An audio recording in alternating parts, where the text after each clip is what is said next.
Alright, what's up mga boss? Welcome back sa ating YouTube channel. So, for today's video lang, mapinisan lang, papakita ko lang sa inyo bakit ba mababa yung sa driver's side ng mga sasakyan. But for this video, for the purpose of this video, papakita lang natin sa ating Mirage, okay? Sa ating Mirage hatchback. So, bakit ba laging parang nakatagilid yung sasakyan, parang mas mababa yung ating sa driver's side? So main reason for that, one of the reasons actually is, one is full tank. Yung full tank lagi yung sasakyan mo, I mean naka full tank yung sasakyan mo. So yung tanke kasi mas dito siya sa driver's side, mas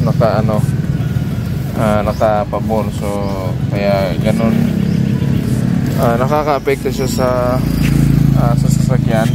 Kaya feeling mo I mean di talaga feeling, but tagilid talaga siya ng konti. Okay, that's one reason.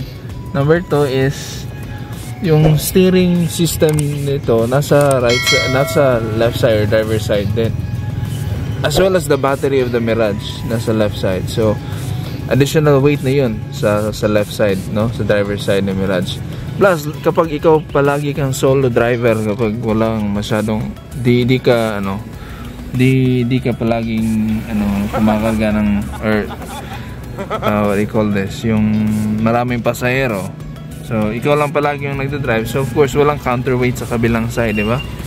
So yun yung mga reasons na nakikita ko bakit yung left side ng ating sasakyan, specifically sa ating Mirage, is tagilid talaga. So yun lang naman. I would suggest na bili ka ng mga aftermarket na suspension, mga KYB suspension. Hindi ko pa nga napalitan, but I'm planning to. So yun yung gagawin natin para ma-fix tong issue na to. Pero wala namang problema sa performance. Yun lang nga lang, medyo tagilid. So yun lang yung gusto ko i-share mga boss, ang Mirage 2018. Alright, drive safely po.